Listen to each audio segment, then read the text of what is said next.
Bonjour tout le monde, bienvenue. Bienvenue pour ce dernier webinaire Lyon de l'année 2022. Je ne sais pas à quel point vous êtes déjà familier et familière de cet outil. On est sur Livestorm et normalement, toutes les personnes qui sont là pour ces webinaires, vous nous voyez. Vous pouvez nous le confirmer sur le chat d'ailleurs. Mais ni Clovis ni moi ne pouvons vous voir ni vous entendre. Par contre, bonjour tout le monde. Ok, super. Merci pour les retours. Euh, Ouais, mais par contre, tout au long de ce webinaire, ce qu'on va faire, même si c'est une format d'interview, vous allez le voir, j'y reviendrai tout à l'heure, c'est de vous proposer de participer. Et c'est évidemment un webinaire qui est interactif pour que ça puisse évidemment être le plus pertinent pour vous. Donc, n'hésitez vraiment pas à utiliser le chat qui est tout en bas à droite. Posez vos questions et comme ça, nous, le webinaire, enfin du coup l'interview qui est composée en différentes parties, on pourra voilà, traiter les questions un petit peu au fur et à mesure. Alors, vous le savez, j'imagine, parce que c'est pour ça que vous êtes inscrits sur ces webinaires, mais on va parler des différentes voies qui peuvent mener jusqu'au product management par le prisme de l'expérience de Clovis, évidemment, qui est en ce moment justement du coup product manager. Et c'est vrai qu'on entend pas mal, en tout cas moi je le voyais pas mal en début de formation produit où en fait mes participantes pensent qu'il y a un peu des voies. Alors, il y a un peu des voies royales pour mener vers le product management. Alors, c'est vrai qu'il y a des parcours qui sont, disons, plus naturels. Par exemple, quand on est entrepreneur, entrepreneuse ou qu'on évolue déjà dans le monde de la tech, dans le monde du digital, on a déjà cette interaction qui est très forte avec les users. On a voilà, cet attachement à l'agilité, aux itérations qui sont évidemment des notions qui sont ultra importantes déjà en product management, mais ce ne sont pas les seuls parcours qui peuvent mener vers le product management. Et c'est justement ce qu'on va s'attacher à déconstruire par le prisme de tous les conseils que Clovis va pouvoir vous donner sur la base de sa propre expérience. Petite précision peut-être pour commencer, parce que c'est vrai que quand on parle de déconstruire des voies royales, on pourrait penser qu'on va nous là déconstruire un certain nombre de déterminismes sociaux. C'est pas le cas. On va par contre, enfin donc déterminismes sociaux. Quand je parle de ça, c'est que c'est vrai qu'il y a certaines voies, certains critères géographiques en termes d'éducation, en termes de déterminismes sociaux, voilà, qui sont des voies qui sont plus royales pour accéder à certains métiers, dont celui de product manager. On va laisser tous ces déterminismes-là de côté. Par contre, avec du coup tout ce que Clovis va pouvoir nous dire sur les politiques de mixité qui sont mises en place chez Blablacar, on va essayer de comprendre voilà, à quel point les critères de genre peuvent être adressés par les entreprises et justement pour faire qu'il n'y ait pas qu'une seule voie royale, qui soit celui justement d'être un homme pour arriver jusqu'au product management. On va évidemment s'appuyer sur certains chiffres pour adresser cette question-là. Mais voilà, c'était une précision qui était importante à avoir en début de webinaire. Ceci étant dit, je peux continuer avec du coup un certain nombre de présentations. D'abord, la mienne. Alors, je continue les slides. Moi, c'est Annabelle et je suis pas du tout, c'est Clovis qui est product manager. Je suis programme, par contre, manager chez Lyon. Donc, ce que ça veut dire concrètement, c'est que je m'occupe des formations métiers. Donc, voilà, j'accompagne les apprenants, apprenantes dans toute leur expérience de formation. Et on commence souvent les webinaires avec on vous retourne tout simplement la question. Voilà, vous êtes un petit peu plus de 25 à être là avec nous. Et écoutez, on vous laisse nous dire si vous êtes peut-être déjà en produit. Est-ce que vous venez déjà du monde de la tech? Est-ce que vous avez lancé votre propre boîte en sales, en com et peut-être plein d'autres voies que j'ai oubliées? On vous laisse nous dire un petit peu comme ça. On pourra, moi dans mes questions et Clovis dans ses réponses, adapter un petit peu pour que ce soit le plus adapté pour vous. Alors, Caroline, yes, Alumni Produit.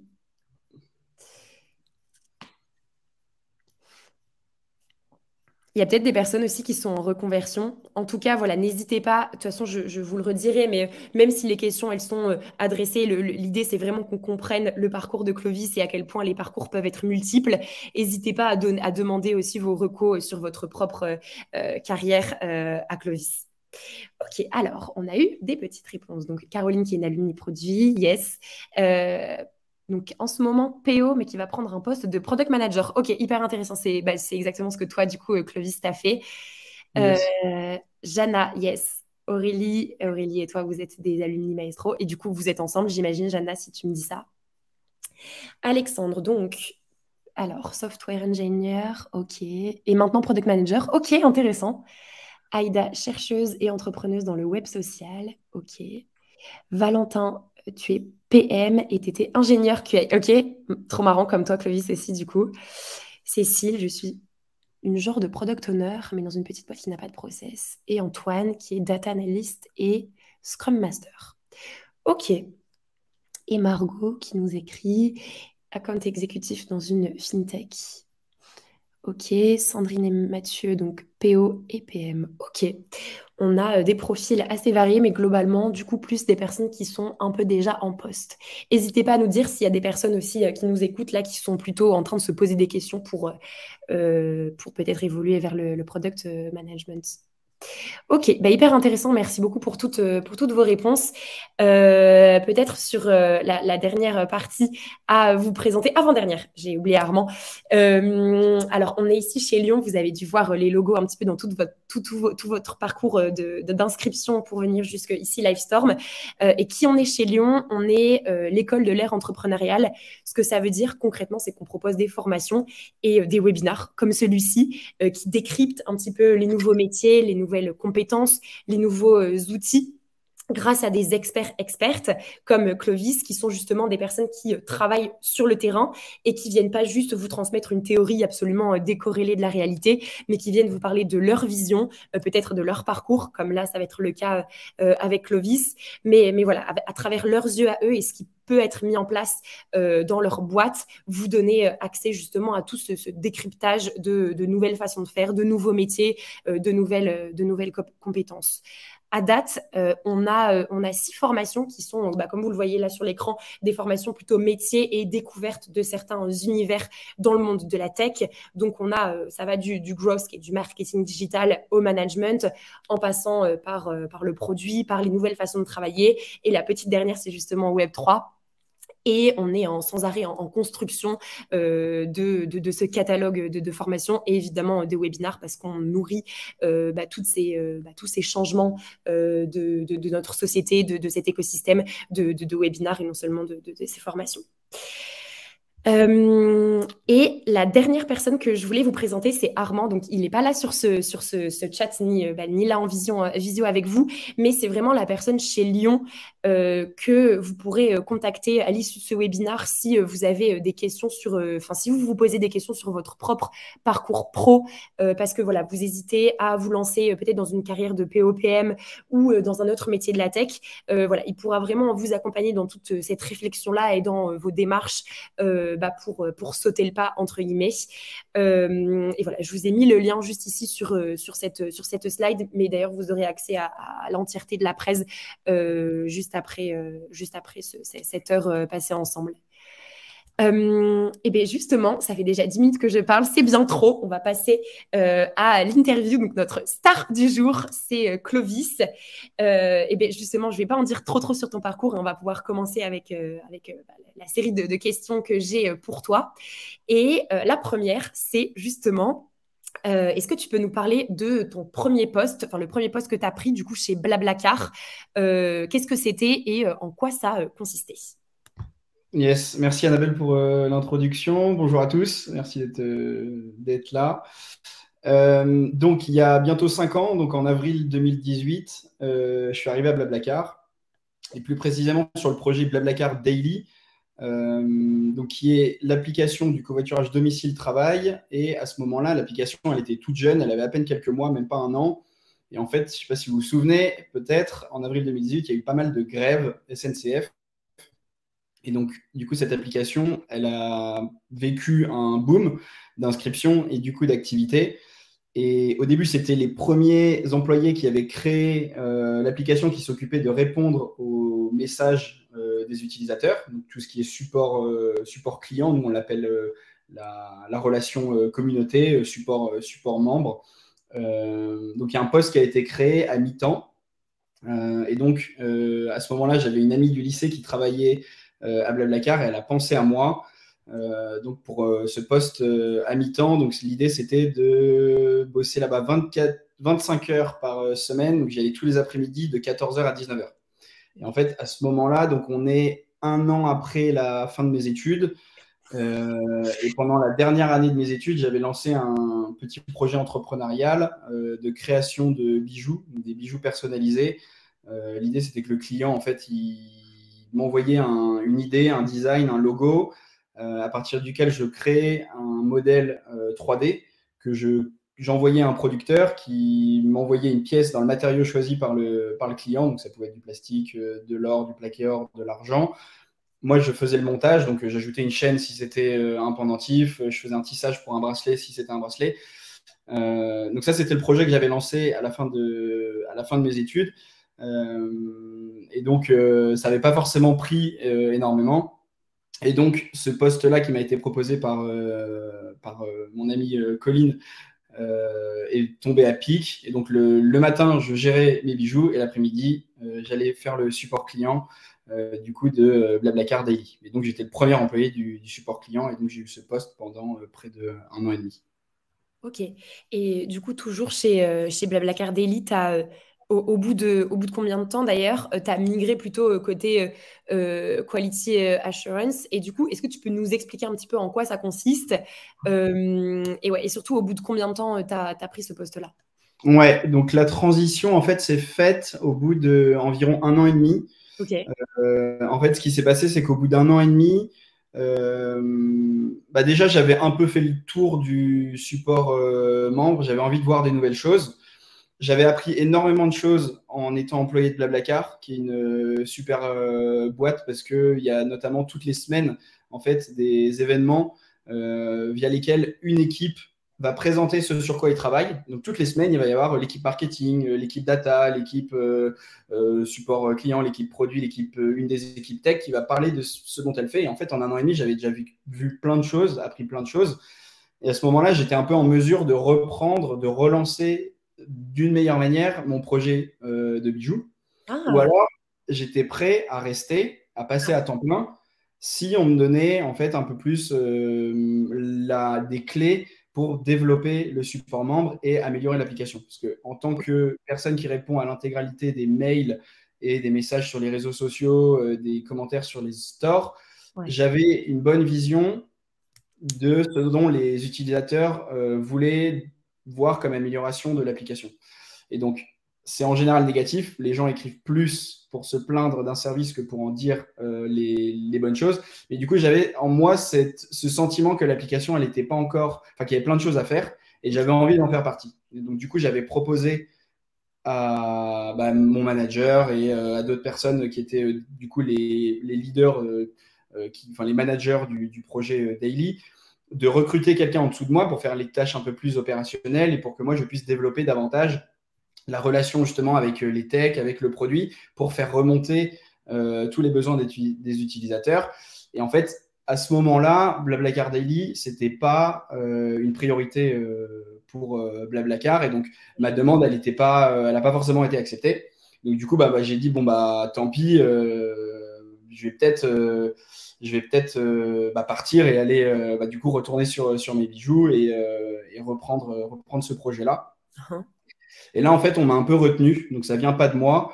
J'avais effectivement souvent remonté le fait qu'il y avait pas mal de bugs dans l'application, et en fait, à ce moment-là, on n'avait pas de process de test, donc Ok. pas de process de QA. Donc QA, ça veut dire Quality Assurance. Donc c'est un poste qui est différent suivant les structures et le moment dont les tests sont faits n'est pas forcément exactement similaire dans tous les projets, dans le processus de mise en production d'une nouvelle fonctionnalité. Mais en gros, nous, les développeurs, développaient la nouvelle fonctionnalité qui était décidée par le product manager. Il y avait peu de tests et donc il y avait souvent des mises à jour. qui contenait des bugs. Et donc, moi, je prenais tout dans la tête dans le support, en support membre derrière. Et donc, on m'a proposé d'aller rencontrer le manager de l'équipe QA de Blablacar, parce qu'à Blablacar, chaque squad, donc en gros, le service, il est divisé en plusieurs squads. Une qui va s'occuper de tout le process de publication d'un trajet pour un conducteur. Une autre squad va s'occuper de la recherche en tant que passager pour trouver des covoitureurs avec qui voyager. Donc ça, ce sont chaque squad, et chaque squad a son QA. Et nous, à Blablacar Daily, on n'avait pas de QA. Et donc, on m'a proposé d'aller discuter avec le manager de l'équipe QA, de me former et de mettre en place la QA à 10 heures par semaine. Et donc, j'ai accepté ce challenge. Donc, tu as commencé en regardant ce qui est fait chez Blabla en termes de QA, et ensuite, pour pas le répliquer, mais du coup, commencer et processer tout ça chez Blablacar Daily, c'est ça? Exactement. Donc, j'ai quitté mon plein temps pour mon temps partiel, pardon, pour passer plein temps, donc de 25 à 35 heures. Et le deal, c'était que les 10 heures supplémentaires, je les passais avec l'équipe QA de Blablacar pour apprendre comment la QA était faite et pour commencer à mettre les process en place avec l'équipe de développement en fait, de Blablacar Daily. Ok. Et donc, ouais. Vas-y. Non, mais du coup, voilà. Donc là, ce que je veux partager, c'est que j'ai eu cette opportunité-là qui m'est un peu tombée dessus, à laquelle je m'attendais pas. Et surtout, moi, le technique, je connaissais pas, en fait. Surtout avant d'arriver à Blablacar. Ouais. Juste le fait de faire une mise à jour sur mon ordinateur ou de faire ce genre de choses, installer Word, c'était des trucs que je détestais faire, qui m'effrayait un petit peu. Et donc, c'était un challenge qui était assez intéressant parce que j'allais devoir rentrer davantage dans le technique. Et donc, là, ce que je voulais partager, c'est de ne pas avoir peur, de faire des nouvelles choses, même des choses qui paraissent compliquées, sur lesquelles on se dit qu'on n'a pas forcément les compétences. Moi, ce dont je suis convaincu, c'est que tout le monde est capable de tout faire et qu'il suffit juste de temps et de volonté pour réussir à faire quelque chose qu'on ne sait pas encore faire. C'est un peu le mindset que j'avais à ce moment-là. Tu l'avais direct, ou c'est un peu avec le recul où tu te dis, en fait, j'ai bien fait de me lancer là-dedans parce qu'en fait, on se nourrit vachement des trucs, mais où vraiment, tu as toujours été très drivé par ce genre d'état d'esprit? Non, je pense que cet état d'esprit, je l'ai depuis longtemps. Rarement dire non lorsqu'on me propose une nouvelle aventure. Ça, c'est un truc que voilà. Lorsqu'on me propose quelque chose, en général, je dis rarement non. Au pire, si ça marche pas, on peut le voir comme un échec, mais c'est surtout une source d'apprentissage. Donc, je pense que si on a le temps et de faire les choses et qu'on en a, enfin surtout le temps. Après, il faut trouver l'envie, mais je pense qu'il faut pas hésiter à sortir de sa zone de confort pour apprendre des nouvelles choses. Carrément. Alors, je voulais juste une petite précision et ensuite on prendra la question qui est dans le chat de Aïda. Oui, je me dis peut-être expliquer ce que c'est la différence entre Blablacar et Blablacar Daily. Tu vois, je me dis... Ouais. Donc, Blablacar, je pense que la plupart d'entre vous le connaissent, c'est probablement déjà des utilisateurs. Donc, ça va être en tant que conducteur, on peut proposer un trajet qu'on va faire en voiture, en général moyenne longue distance, qu'on va faire de façon ponctuelle. Donc, par exemple, moi, je viens de Chartres, je vais rentrer chez moi, je vais poster mon trajet Paris-Chartres. J'ai 3 places dans ma voiture, je vais le proposer. Et s'il y a quelqu'un qui veut rentrer en tant que passager, en plus, il y a des grèves en ce moment, donc c'est une très bonne solution de secours avec les grèves des trains. Quelqu'un qui va chercher le même trajet va pouvoir le réserver de façon ponctuelle. Donc ça, vous connaissez. Blablacar Daily, ça va plus être pour le domicile travail, donc les covoiturages réguliers. L'idée, c'est qu'en tant qu'utilisateur, donc conducteur ou passager, on va enregistrer ses adresses de domicile et de travail, l'heure à laquelle on part le matin et l'heure à laquelle on repart le soir. Et en tant que passager, on va faire la même chose. Et donc, nous, on va faire ce qu'on appelle des matchs, donc des mises en relation de passagers et de conducteurs qui peuvent du coup covoiturer après de façon régulière. En fait, c'est une autre application parce qu'il y a cette régularité qui doit être facilitée, en tout cas dans le process de publication. Donc, il y a une certaine récurrence. Donc, on n'a pas à republier les trajets tout le temps en tant que conducteur. Et en tant que passager, c'est facile d'aller réserver pour toute une semaine complète avec un conducteur. Donc, c'est vraiment un projet dédié avec une application dédiée qui a ses propres fonctionnalités. Ça marche. Alors, du coup, oui, la question de Aïda, je te la lis, Clovis.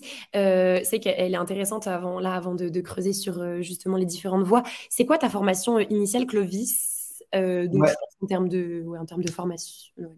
Ouais, donc j'ai fait une école de commerce post-bac qui m'a notamment permis de partir plusieurs fois à l'étranger. Je suis parti 2 fois aux États-Unis. Je pense que c'est un peu de là aussi que j'ai récupéré ce mindset un peu enfin cet état d'esprit de ne pas avoir peur de faire des nouvelles choses.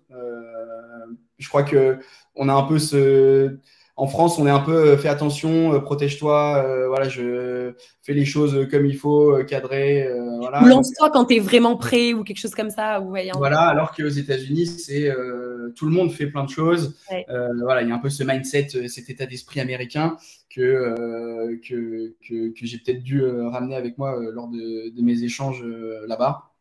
Et donc ça, c'était donc, ouais, donc pour le bachelor donc, du coup de commerce. Et après, j'ai fait un master en commerce international et après un autre master en entrepreneuriat et innovation.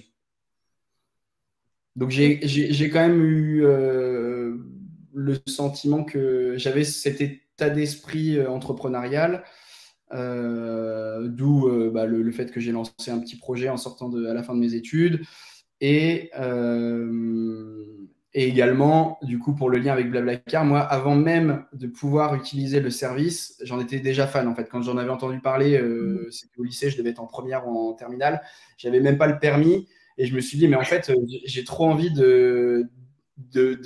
d'essayer ce service, quoi, la prochaine fois que je partirai en voiture, de proposer mon trajet et de rencontrer de nouvelles personnes, rendre un service à quelqu'un et voilà, et en même temps l'expérience sociale de partager le trajet. Et donc, plus tard, lorsque j'ai eu l'opportunité de intégrer Blablacar Daily, qui était le projet, un peu la startup dans l'une des startups renommées françaises, enfin l'une des plus renommées, j'ai saisi l'opportunité, évidemment. Et du coup, c'est là où on y viendra plus tard, mais je n'ai pas spécialement regardé le poste qu'on m'avait proposé. Je me suis dit qu'une fois que j'avais un pied dedans, derrière, en fait, c'est déjà quelque chose, et je pense qu'on pourra y revenir tout à l'heure, et c'est dans ce que j'aimerais partager aussi, c'est de choisir une entreprise qui nous plaît, avec lequel on a des valeurs qui nous correspondent, un produit ou un service dont on est fan. Et en fait, derrière, si on rentre dans l'entreprise, quel que soit le poste, derrière, en fait, il va y avoir une boule de neige, un cercle vertueux qui va se créer en fait, on va faire les choses bien parce qu'on aime ce qu'on fait. Et derrière, derrière, il y a des opportunités qui vont se présenter pour potentiellement bouger vers des postes qui vont encore plus nous correspondre. Carrément. C'est intéressant ce que tu dis et ça me fait rebondir à la prochaine question. J'ai vu quand on vous a posé la question de qui vous étiez, quel métier vous faisiez, il y avait très peu de personnes en reconversion, mais je me dis que comme vous n'étiez pas tous à vous être présentés, je vais quand même demander, toi Clovis, j'ai l'impression que tu te rends compte que le product management te va, enfin, en tout cas, que tu as migré vers le product management, voilà, par une série d'opportunités que tu as captées, etc. Mais qu'en fait, finalement, tu as un mindset assez commun, un état d'esprit qui est assez commun et qui fait qu'en fait, tu te sens bien là-dedans. Et tu en as parlé dans le truc d'avoir envie de tenter plein de choses, de sortir de ta zone de confort sans arrêt. Et aussi de cette expérience-là d'entrepreneuriat que tu as pu avoir, où en fait, tu étais, j'imagine, un peu sans arrêt en contact avec les clients-clientes. Est-ce que tu dirais que c'est un peu ces deux dimensions-là. D'abord, le fait que tu as un esprit entrepreneurial qui est très fort, et le deuxième qui est celui d'avoir sans arrêt envie de sortir de ta zone de confort, qui te font dire que tu es bien dans le product management et que c'est la voie finalement qui te convient, en tout cas pour maintenant. Je pense que ça aide, effectivement, parce que on pourrait on va y revenir sur les qualités qui soient les soft skills et les hard skills, on y viendra du product manager. c'est possible effectivement que ce soit ça qui fait que je suis bien dans mon poste aujourd'hui. Mais aussi, et ce que je voulais redire, c'est que moi, le product management, j'en avais aucune idée. Je me souviens Ouais. du jour où je suis arrivé et dans mes premiers jours au support membre. Support membre, j'en avais jamais fait, mais je me doutais de ce que c'était. Ok. On m'a présenté à l'équipe, on m'a dit il y a un product manager, il y a un product designer, il y a un data analyst, mais je ne savais pas ce que ces gens faisaient. Pourquoi on a besoin d'un designer alors qu'on fait une application? Je comprenais pas que, enfin, je savais pas le product manager qu'est-ce qu'il fait, il manage, mais il fait quoi en fait? Et donc j'en avais aucune idée. Et donc le fait, la réalisation que c'était un poste qui m'intéressait, elle est venue beaucoup plus tard. Et c'est lorsque j'ai véritablement travaillé proche de product manager que c'est arrivé. Et du coup, ça, c'était plus dans mon poste de QA.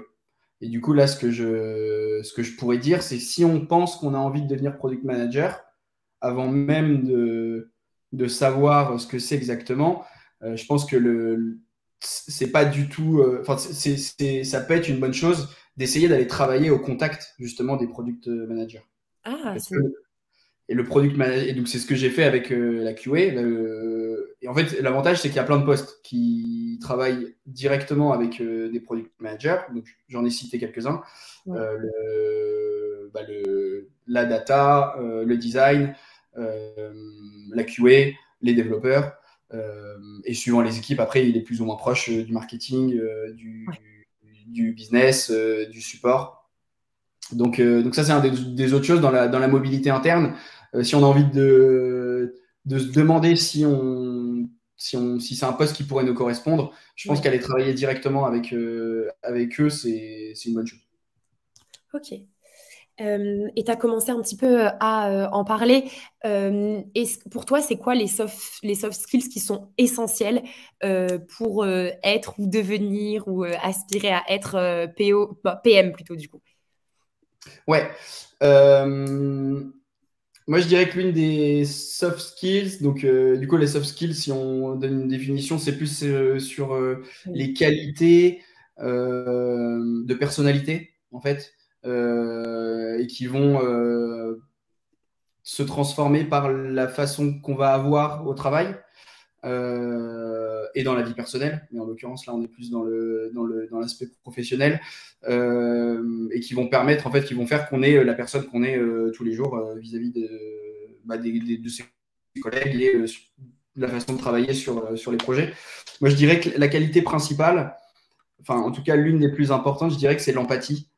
L'empathie, c'est le fait de pouvoir se mettre dans la peau de quelqu'un d'autre. Et je pense que c'est une qualité qui est très importante aussi dans la vie personnelle. Ça permet d'avoir des bonnes relations avec les gens avec qui on échange. L'empathie en tant que product manager, je pense qu'elle est importante sur deux aspects. C'est de pouvoir se mettre en fait dans la position de l'utilisateur. Donc, en l'occurrence, là, dans mon cas, sur des utilisateurs du covoiturage domicile-travail, il y a une certaine routine. Utiliser par exemple Blablacar, donc Blablacar longue distance de façon ponctuelle, ça va être une fois qu'on va le faire sur un trajet, ça va être une fois tous les 3-4 mois par exemple. Blablacar Daily, il y a une vraie, il y a un changement d'habitude en fait. On va tous les matins et tous les soirs, on va avoir quelqu'un dans sa voiture, on va monter dans la voiture de quelqu'un d'autre. Il y a une étape, il y a une marche à faire. Donc il y a cette idée d'aller réussir à se mettre dans la peau de l'utilisateur. Lorsqu'on va développer une fonctionnalité, lorsqu'on va réfléchir à une fonctionnalité, à des idées, de se dire mais comment elle va être perçue par les utilisateurs sur tel ou tel aspect. Et après, il y a l'empathie du coup avec les collègues. Donc ça va être donc sur les relations personnelles, être capable de présenter. Le product manager, en fait, il a envie, il manage un produit, il manage des nouvelles fonctionnalités. Il va avoir besoin que différents collègues travaillent chacun sur des aspects pour que, mis ensemble, ça fonctionne et que ça fasse une fonctionnalité qui plaise aux utilisateurs et qui apporte de la valeur. Donc, il faut réussir à être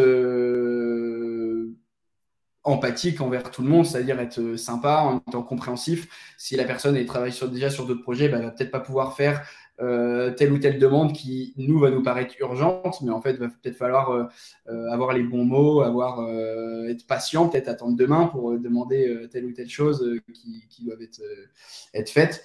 Donc voilà, je pense que l'empathie, c'est une qualité qui est assez primordiale. Très bien. Et je pense que c'est archi vrai. Alors oui, effectivement, pour le fait de se mettre à la place de tes users, et qui du coup est très très vrai pour le product management, mais c'est un peu vrai pour tous les corps de métier. Hyper intéressant. Oui, ce que je voulais, ouais, ce que tu me disais, c'est que donc chez vraiment Blablacar Daily, donc l'entité, il n'y a que toi du coup qui est product manager. Mais est-ce que tu as une idée un petit peu des parcours, des autres différents parcours qu'il peut y avoir, enfin les parcours pardon des autres PM chez Blablacar. Est-ce que Yes, alors, ouais, vas-y, vas-y. tu veux compléter? Non, non, en fait, est-ce qu'ils Ok. viennent un peu du monde de l'entrepreneuriat? Est-ce que, tu vois, ils viennent tous ou toutes de ce monde de digital? C'est quoi un petit peu?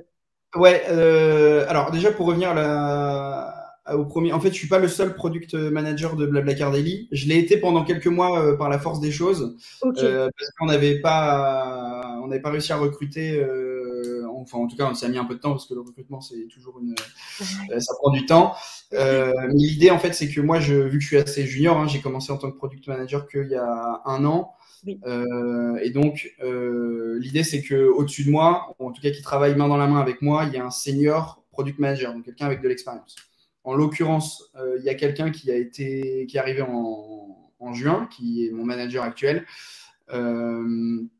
et qui a été ensuite remplacé parce que lui a été promu à un autre poste. Mais donc, on a pris quelqu'un en contractor qui vient de TIGA, donc, qui est une entreprise de consulting de product management, et qui est avec nous pendant 6 mois et qui a un peu de mission, qui est à moitié de nous aider à créer la vision, la roadmap et à faire la gestion des gros projets, et à moitié de me former moi sur le métier de product manager. Donc, il va partir a priori à la fin mars, donc il reste encore 3 mois, et on va recruter quelqu'un d'autre en poste de senior product manager, donc quelqu'un avec beaucoup d'expérience, plus que moi, sur le métier. Ok. Et ce qui est assez indispensable parce que finalement, un seul PM, surtout junior, ça aurait été trop juste pour Blablacar Daily qui commence à grossir, à avoir pas mal d'utilisateurs et de fonctionnalités et de projets sur lesquels travailler. Donc, voilà. Pour la deuxième question, les profils, ils sont assez différents à Blablacar. Il y en a quand même pas mal qui viennent soit des écoles d'ingénieurs, soit des écoles de commerce, mais il y a pas mal d'écoles d'ingénieurs. Mais il y a quelques cas de mobilité interne, notamment on est 3, si je ne me trompe pas, à l'avoir fait récemment. Ok. Il y a John qui est présent dans ce webinar, je l'ai vu dans le chat. John, lui, il arrivait de la data, donc il était product data analyst. Il est passé PM, et accessoirement, on a bossé pendant 6 mois ensemble. Moi, j'étais QA de la squad sur laquelle il était PM. Et donc, c'était hyper intéressant de travailler avec John, qui a du coup, vu qu'il vient de la data, il va avoir un profil très analytique.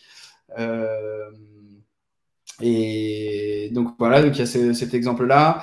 Il y a Maud aussi, Maud qui n'est pas là aujourd'hui, mais qui, elle, était user researcher avant. Donc, elle qui va avoir un profil plus centré utilisateur, expérience utilisateur, donc UX, UI, voilà. Et donc ensuite, il y a moi qui viens du coup en même temps le support, donc avec le côté utilisateur et le côté QA plus technique. Donc voilà, il y a quand même il y a des similarités, mais il y a aussi quelques profils qui sortent du lot un petit peu et qui sont arrivés par la mobilité interne. Ok. Et justement, si on continue un petit peu sur ce volet de mobilité interne, c'est quoi un peu les conseils que tu voudrais ou pourrais donner aux personnes qui, tu vois, donc viennent pas du tout, enfin, évoluent pas du tout dans le product management de leur boîte, mais qui voudraient justement migrer là-dedans. Quels sont les conseils? Et ensuite, du coup, les autres questions, mais je te les reposerai évidemment après, mais aux personnes qui, du coup, voudraient migrer vers le product management, mais pas forcément dans la même boîte. Et dernière, pour les personnes qui voudraient, enfin les petits conseils pour les personnes qui voudraient en savoir plus sur justement, la façon de fonctionner de leur POPM. Donc justement parce qu'il y a une des personnes qui disait qu'elle voulait en savoir un petit peu plus sur les POPM de leur boîte. Voilà. Ouais. La première, c'était Yes. sur la Dans mobilité. sa boîte. Le premier, c'est dans sa boîte, on veut devenir PM. Et il y a des postes de PM dans la boîte. Exactement. Ok. Déjà, d'aller discuter avec eux, d'aller leur poser des questions, prendre un café, leur demander quel est leur quotidien. Et ça, je pense que c'est hyper important de juste créer des relations avec tous ses collègues, en fait. Mais quelles que soient les équipes. Et en fait, le PM, il travaille avec tout le monde. Ouais. Quasiment. Il va avoir, c'est le centre entre le business, la UX et la tech. Il faut avoir cette vision globale de l'entreprise. Donc, dès qu'il y a un événement, moi, c'est un conseil que je donnerais, s'il y a des événements qui sont organisés dans votre boîte, allez-y et n'allez pas parler qu'avec les collègues à qui vous êtes le plus proche. Justement, ça va encore sortir de sa zone de confort. Allez discuter avec tout le monde, tisser des liens. En fait, personnellement, c'est assez. Ça vous permet d'évoluer en fait, parce que vous allez pouvoir apprendre comment tel autre business, telle partie du business global de l'entreprise est gérée. Par exemple, aller discuter avec l'équipe finance. Si on n'est pas du tout du monde de la finance, je pense qu'il y a plein de choses dont on ne se rend pas compte. Comment les payes sont envoyées, est-ce que c'est manuel, est-ce que c'est fait automatiquement, est-ce que c'est plein de ces discussions auxquelles je pense que j'avais pu avoir avec des personnes de l'équipe finance. Donc il y a participer à tous les événements, aller parler à tous ses collègues, plus précisément avec les PM, aller prendre un café, aller prendre un déj avec eux, leur demander quel est leur quotidien. Et ne pas hésiter à montrer l'intérêt vers le poste, en fait. Le recrutement, un jour ou l'autre, il y aura une opportunité, en fait. Et donc, en mettant des billes 6 mois, 1 an avant, derrière, on se dit, il y avait un tel, il était intéressé par le PM, on pourra aller lui en reparler. Et donc là, potentiellement, il y a une opportunité qui peut se créer avec des personnes qui peuvent revenir vers vous. Donc ça, je dirais que c'est un peu le conseil. Pas hésiter à aller voir les gens, à aller discuter. La deuxième question, c'était dans une autre boîte. Exactement. Yes. Là, pareil, contacter sur LinkedIn, je dirais. En fait, déjà, dans le premier truc, c'est choisir une boîte qui te plaît. Je pense que ça, c'est le truc on a envie d'être bien dans son travail. Je pense qu'il y a trop de personnes qui vont au travail en baissant la tête ou qui sortent du travail et qui en ont marre. Je trouve ça hyper dommage. Je suis sûr que chacun, on a des services ou des produits qui nous plaisent, des industries dans lesquelles on connaît déjà des choses. Je pense que c'est ça qu'il faut aller viser. Et pas hésiter à aller trouver sur LinkedIn qui est le product manager de telle ou telle entreprise, de lui envoyer un message et de lui proposer un appel, un café si vous êtes dans la même ville. Encore une fois, ça va dans la sortie de la zone de confort. C'est pas forcément quelque chose qui est confortable à faire. Mais après, il faut se dire, si la personne elle refuse, elle n'a pas envie, déjà, toi, tu n'as rien perdu. Parce que, voilà, au pire, c'est pas grave, tu étais dans la même situation qu'avant. Et au mieux, tu as appris que c'était pas forcément une boîte avec qui tu avais envie de travailler parce qu'ils n'ont même pas ouvert à discuter avec des personnes de l'extérieur, si jamais ils refusent. Et donc ça, c'était plutôt dans le au pire, par exemple. Et dans le au mieux, vous faites un appel. Et si jamais ça débouche pas sur un poste immédiat, c'est quand même une bonne expérience. C'est une expérience à prendre. Et plus tard, les points, ils se connectent toujours avec des expériences qu'on a pu avoir même des mois ou des années avant. Donc, je dirais ça. Et donc, le troisième, c'était... C'était pour les personnes qui veulent en savoir un petit peu plus sur, tu vois, dans la même boîte, on pense c'est vrai que le product management est un peu au cœur de plein d'autres métiers, les devs, la data, et puis certains autres, ça dépend aussi de la structure, mais les sales, etc. Comment est-ce que du coup tu peux en savoir un petit peu plus sur leur routine, leur façon de fonctionner et même leur corps de métier? Mais ça, j'imagine que la réponse va être un peu la même, mais je te laisse Ouais, répondre. c'est la même en fait. S'il n'y a pas des suites enfin, par exemple, des mails qui sont envoyés pour communiquer sur les accomplissements de chaque équipe, euh, ça, c'est hyper important aussi. Quand on reçoit les mails enfin, nous, on a cette culture de la communication à Blablacar qui est assez forte. Mhm. On communique beaucoup sur ce qu'on fait, ce qu'on réussit, mais aussi ce qu'on rate. Ok. L'échec est très bien pris et mis en avant. Lorsqu'il y a un échec qui est effectué par quelqu'un, on est poussé à en fait écrire ce qui s'est passé, pourquoi ça s'est passé, quelle a été la cause et qu'est-ce qu'on va faire dans le futur pour ne plus que ça se reproduise. Ok. Et donc régulièrement, on reçoit des mails soit d'accomplissement, soit donc ces mails-là d'échecs qu'on appelle les FLS pour Fail, Learn, Succeed. Ok. Euh, et donc ça, moi je dis, parfois en fait, on reçoit des mails d'une équipe assez tech, un peu, on comprend pas forcément ce qui se passe. C'est toujours en général bien expliqué et on peut le lire. Et moi, ce que j'ai envie de dire, c'est bon, en l'occurrence, pour un employé de Blablacar dans lequel il y a ces choses-là, d'aller lire en fait tout ça parce qu'on va se rendre compte en fait de comment ça se passe dans l'entreprise. Complètement. Si vous avez des choses similaires, n'hésitez pas à le faire. N'hésitez pas à vous intéresser, même d'un œil, à ce qui se fait un peu plus loin dans les autres départements. Et effectivement, on revient au même point, c'est d'aller discuter avec les personnes. S'il y a des apéros qui sont organisés, s'il y a la soirée de Noël, là, elle est probablement passée si vous en avez une. Voilà, de ne pas aller parler que à ses collègues dont on est le plus proche, mais à tout le monde et de s'intéresser à ce que chacun fait. C'est hyper intéressant d'avoir processé enfin, ça. Et c'est vrai que peut-être que vous avez une culture très très forte de l'écrit, mais de mettre en place justement ces mails-là et de te dire que je sais pas quelle est la régularité, s'il y en a une d'ailleurs, mais c'est très chouette parce que comme ça, du coup, tout le monde est tenu au courant, que ce soit voilà, des petits échecs, de comment est-ce que vous pouvez faire en sorte que ça n'arrive plus, mais aussi des accomplissements et tout le monde se sent un peu concerné et non seulement mis au courant en fait de tout ça. Je trouve ça très très intéressant.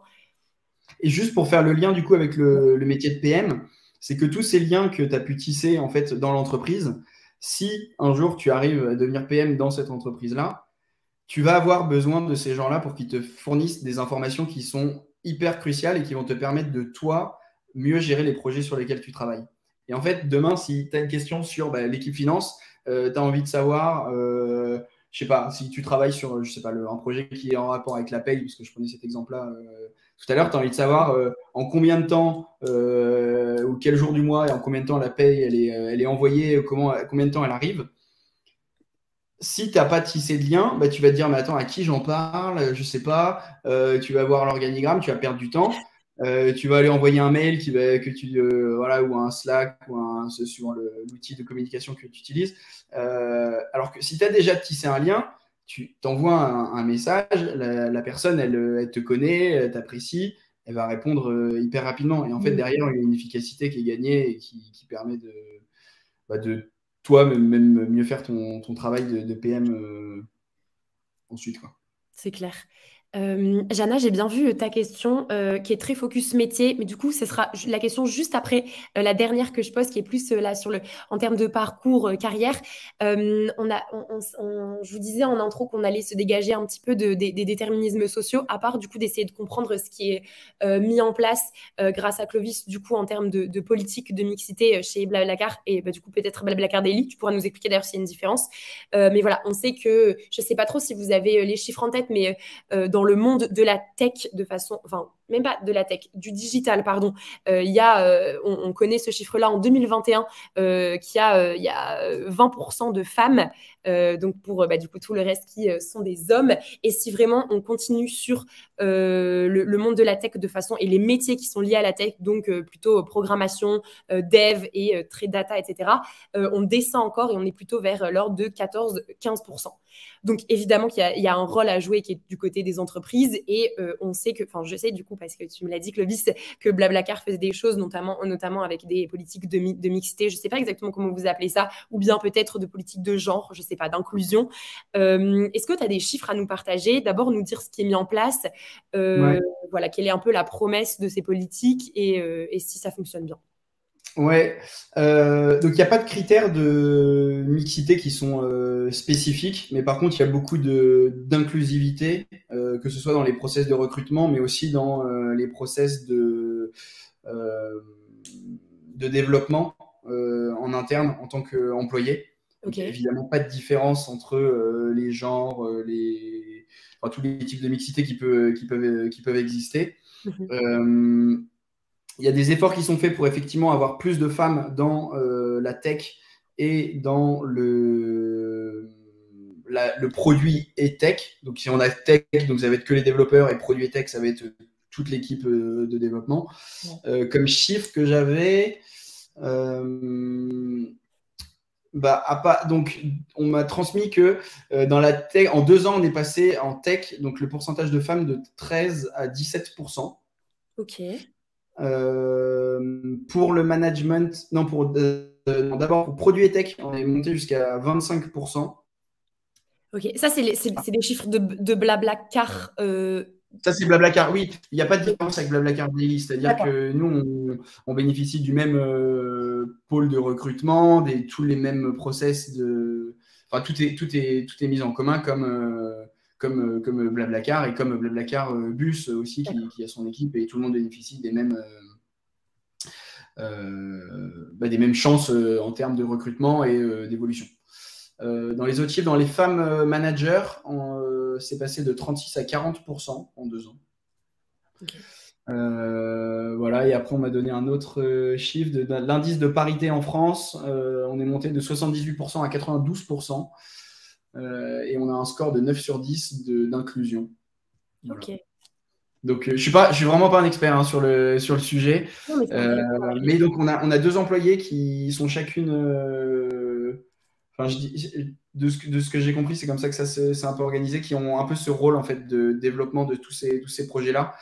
Et elles ont notamment mis en place un programme qui s'appelle Rise pour permettre aux femmes qui sont employées de Blablacar de grandir, que ce soit sur du coup les soft skills comme les hard skills, via un programme de mentoring en fait. Donc D'accord. on va avoir une femme manager enfin en général manager de l'équipe leadership, qui va prendre sous son aile une autre femme, et pour lui transmettre des axes d'amélioration et de partager son expérience.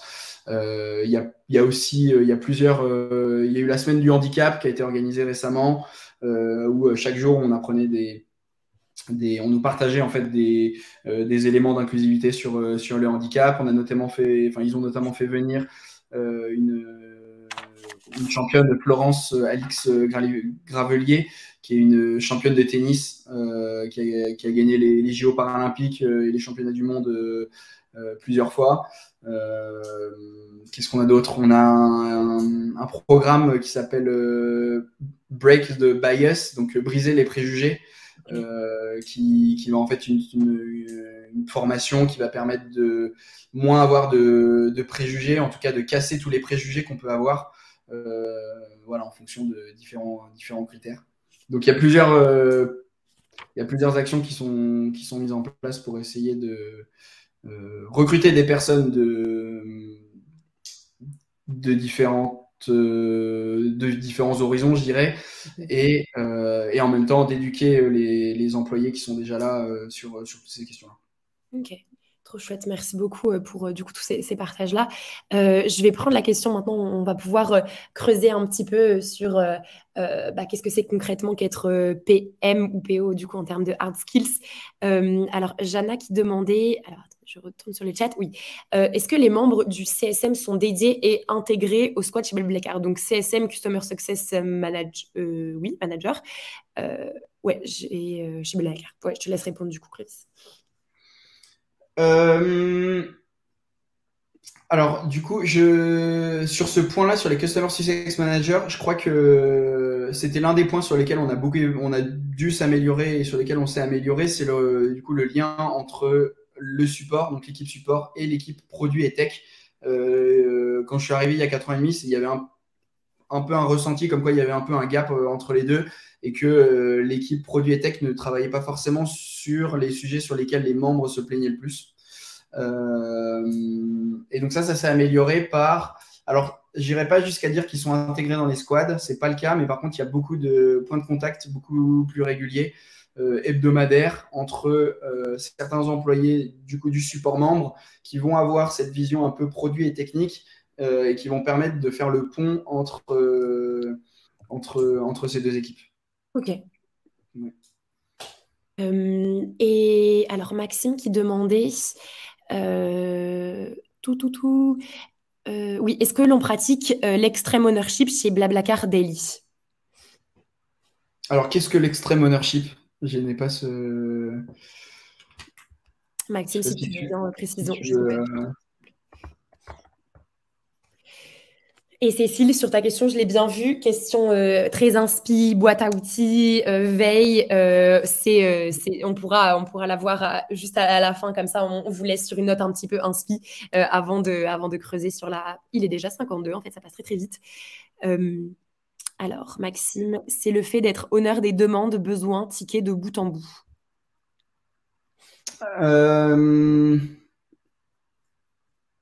Si ça échoue, c'est pour notre pomme. Ok, alors, donc, je comprends un peu mieux ta question. Je crois que je dirais que non, on travaille pas forcément comme ça. En tout cas, c'est pas la responsabilité d'une seule personne. Il y a il y a un fort ownership de toute l'équipe sur la réussite du projet. Ça, c'est le cas à Blablacar Daily, mais c'est le cas aussi dans la plupart des squads de Blablacar et sur tous les projets.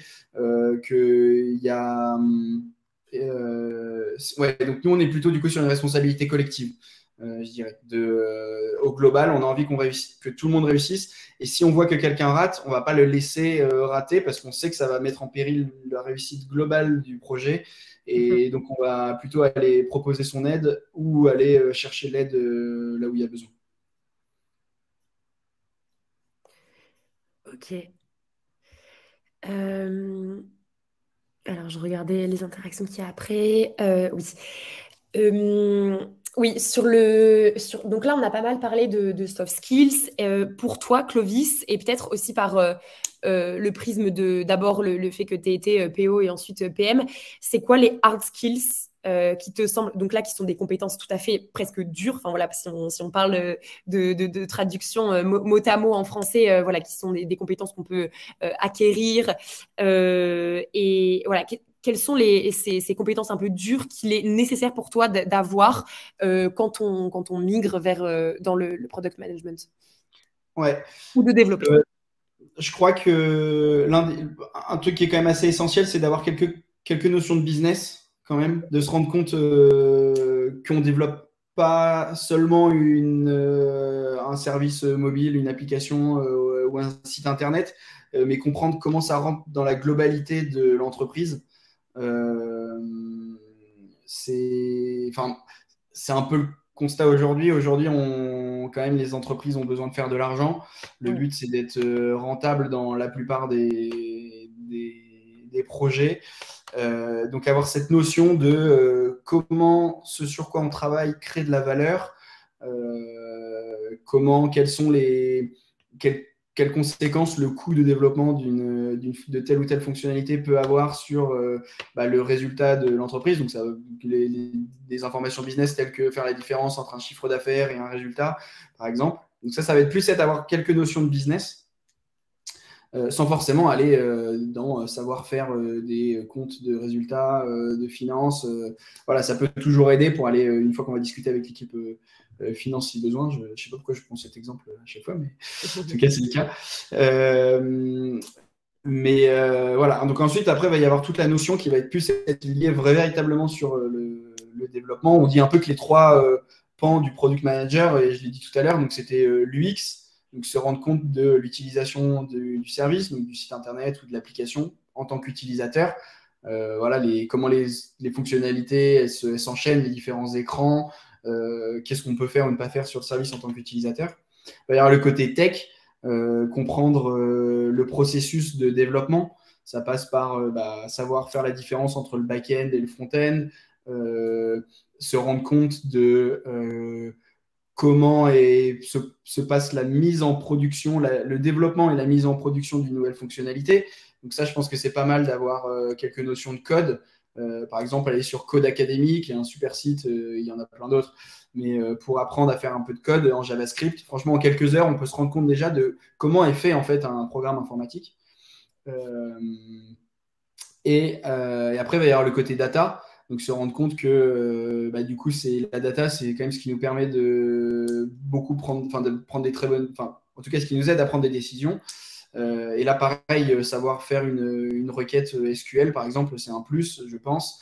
Et voilà, connaître un peu les pourcentages, voilà, qu'il y a un pourcentage, une augmentation de X%, qu'est-ce que ça va faire tout ça, c'est un peu la base de la data et qui est un autre pan qui est assez essentiel, je pense, en tant que product manager. Ok, du coup, si je résume pour toi le sens du business, donc le fait de comprendre qu'en fait, toi, ta mission à toi, elle rentre dans celle qui est plus globale de l'entreprise. Il est intéressant d'avoir des notions de code et ou no code, et le côté data qui t'aide du coup à prendre des décisions et les bonnes, et surtout de traquer en fonction et de savoir lesquelles finalement ont été les plus pertinentes. C'est ça? Ouais, Ok. exactement. Ok, hyper intéressant. Là, si on se met pour peut-être les dernières minutes avant de passer au côté très inspi, savoir un petit peu ta boîte à outils, etc. Peut-être pas sur un jour, mais en une semaine, quelles sont du coup tes missions très globales si on essaye de comprendre, voilà, Clovis, jeudi, non, ta semaine a commencé là, ce lundi, c'est quoi les grandes missions si évidemment il y a des trucs qui se répètent, tu vois, je sais que tu me disais qu'il y avait tu commençais toujours ta journée de la même façon, etc. Est-ce que tu peux nous dire, voilà, globalement, c'est quoi une semaine avec toi en tant que product manager chez Blablacar Daily? Ouais, bon, je vais faire la réponse bateau, il n'y a pas de semaine type. Je m'attendais mais pas à ce que tu dises ça. Mais en fait, donc, je dirais plutôt sur 3 semaines type. En fait, on Ok, fonctionne par le sprint de 3 semaines. Donc, ok. dans un sprint, on va choisir les projets sur lesquels on va travailler. Et donc, il va y avoir le côté. On n'a pas énormément parlé de la différence entre PO et PM, mais du coup, moi, je me place un peu plus dans la mise en production, la delivery. Plus que Antoine qui est le senior PM qui va lui plus être sur la discovery. Et donc là, on est en fin de sprint, c'est la dernière semaine, il y a des gros projets qui doivent sortir. Donc là, on est plus dans une phase de test. Donc je suis avec les utilisateurs, pardon, avec les développeurs pour s'assurer que ce qui a été développé fonctionne bien. Voilà, tout le monde va partir en vacances demain quasiment. Donc là, on est un peu en wrap-up. Voilà, on met tout en place pour s'assurer que tout va bien. Mais je dirais que c'est divisé entre choisir les projets sur lesquels on va travailler. Donc ça, c'est avec Antoine sur la discovery. Quel est le projet qui va avoir le plus d'impact sur lequel on devrait travailler en priorité et qui apporte le plus de valeur avec le meilleur rapport de coût, suivant les outils de priorisation qu'on utilise. Et après, tout l'aspect suivi du développement des nouvelles fonctionnalités avec l'équipe de développement. Donc voilà, c'est un peu la balance entre les deux. C'est toujours ça, quoi. Voilà, qu'est-ce qu'on va faire et s'assurer que ce qu'on fait avance bien. Et tu as raison, avant de peut-être d'embrayer sur toi, la veille, comment est-ce que tu montes sans arrêt en compétences, peut-être de ton côté, tu vois, peut-être par des formations, etc. Nous dire ce que c'est que parce que du coup, comme tu as fait les deux, d'ailleurs, est-ce que toutes les personnes pardon, qui sont product manager passent forcément par product owner, et quelles sont du coup les principales différences entre ces deux ces deux métiers-là, parce qu'en fait, c'est quand même super lié. Encore une fois, moi, j'ai que l'expérience de Blablacar Ouais, où bien la sûr. plupart des PM ont le titre de PM et ont un rôle de PM et de PO en même temps, en fait. Donc, l'idée, ce que je disais, c'est que le PM, théoriquement, selon la théorie, si j'ai bien compris, va plus avoir un rôle de discovery, donc d'essayer d'identifier les projets sur lesquels travailler, alors que le PO va plus récupérer ces projets-là pour aller créer les specs, créer les tickets pour l'équipe de développement et faire en sorte que le développement se passe bien jusqu'à la phase de mise en production. C'est un peu ça les deux définitions un peu telles que je les ai comprises des deux rôles. Mais dans les faits, j'ai l'impression que suivant les boîtes, ça change beaucoup. Et en général, il y a des PO qui font le PM et il y a des PM qui font le PO, quoi. Donc, Ça marche. Donc, ça dépend peut-être aussi un petit peu des entités, effectivement. Alors, enfin, ta question, Cécile, on peut l'adresser maintenant. Clovis, toi, comment tu fais pour rester un petit peu alerte sur un peu toutes les nouveautés autour des applis? Est-ce qu'il y en a certaines que tu suis toujours parce qu'elles sortent tout le temps des nouvelles fonctionnalités qui peuvent être intéressantes pour Blabla? Du coup, j'imagine que c'est un peu des business qui sont liés. Enfin, tu vas nous le dire. Est-ce que tu as des boîtes à outils? C'est peut-être une autre question, mais voilà, une petite boîte de veille, que ce soit des newsletters, voilà, des applis que tu suis, des comptes Instagram, peut-être pas Instagram, mais du coup LinkedIn, des personnalités que tu suis, voilà, des articles même peut-être aussi, des journaux? ouais. Alors déjà, pour être un bon PM, avoir une bonne connaissance du digital, je pense que c'est évidemment un plus. Je pense que savoir faire quelques lignes de code, des requêtes SQL, comprendre un peu comment tout ça fonctionne, en fait, on se démarque des autres si on est capable de faire ça. Ça permet de se rendre compte de la difficulté que va avoir ou du temps que ça va demander à un développeur de développer telle ou telle fonctionnalité. Donc, de ne pas aller proposer des projets qui sont ou de ne pas forcément avoir besoin de demander aux développeurs combien de temps ça va leur demander, déjà d'avoir une idée de se rendre compte du temps et du coût de développement de telle ou telle fonctionnalité. Je dirais que ça aide. Pour ce qui est de la curiosité, je dirais que c'est hyper important d'aller voir un peu ce qui se fait sur la concurrence. Nous, en l'occurrence, sur Blablacar, on n'a pas de concurrent direct sur le longue distance, mais sur le court distance pour le domicile travail, on a de la concurrence et donc c'est assez important d'aller regarder ce qui se fait, d'essayer d'aller faire des trajets avec les applis concurrentes pour aller voir quelles sont les dernières fonctionnalités qu'ils ont développées.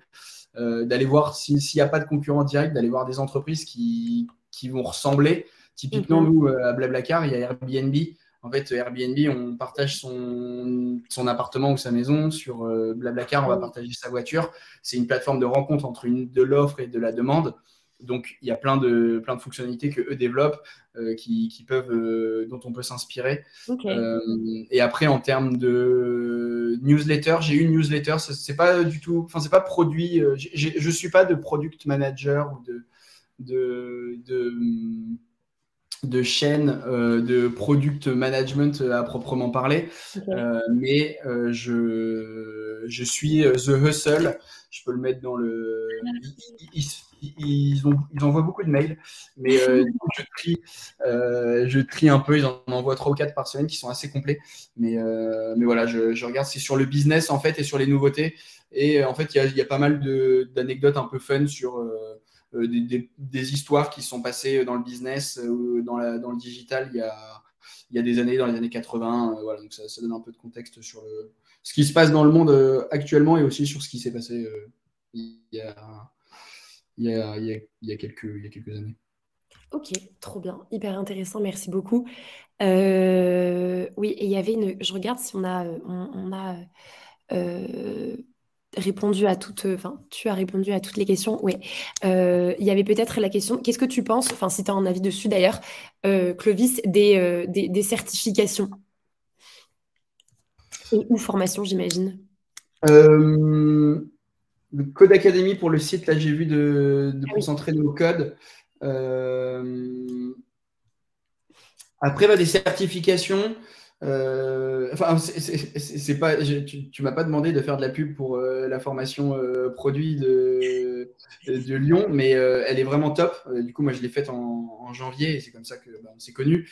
Elle est vraiment top pour avoir une bonne idée de chacun des aspects du product management parce que justement, on se met dans la peau de chacun des employés avec qui on travaille. Donc le design, on va faire un peu de Figma, la data, on va regarder ce qui se passe. Les développeurs, comment travailler avec les développeurs, il y a un outil, un atelier là-dessus. Donc je dirais que voilà, on a les CPF, les crédits formation, faut les utiliser. De son côté, on peut complètement, donc avec Code Academy par exemple. Qu'est-ce qu'il y a d'autre? Scrum Master aussi, on n'en a pas beaucoup parlé, mais c'est un rôle qui est assez important qui peut être important. Nous, en l'occurrence, on n'en a pas, mais une formation Scrum Master, c'est assez court et ça permet aussi d'avoir une bonne vision de comment se passe le développement.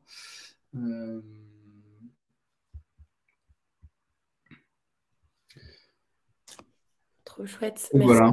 Merci Mathieu pour aussi ce partage de podcast. Merci beaucoup Clovis pour pour cette heure passée ensemble. Merci beaucoup tout le monde d'avoir été là, d'avoir posé plein de questions. C'était très chouette. Et effectivement, je vous remets, comme je vous avais dit en intro, pardon, si vous vous posez des questions effectivement pour soit migrer vers le produit ou pour en savoir plus sur les différents métiers qui peuvent être là autour, Lyon et évidemment Armand du coup que je vous avais présenté au tout début peut vous accompagner dans ce saut-là. Moi, ce qui me reste à vous dire, c'est que toute l'équipe Lyon part en vacances demain, donc je vous souhaite de très très belles fêtes de fin d'année et des vacances si vous en prenez aussi, et on se retrouve évidemment à la rentrée pour plein d'autres webinaires autour du produit et peut-être à bientôt pour une formation en produit. À très vite. Au revoir tout le monde. Merci à tous. Au revoir. Merci Clovis. Salut.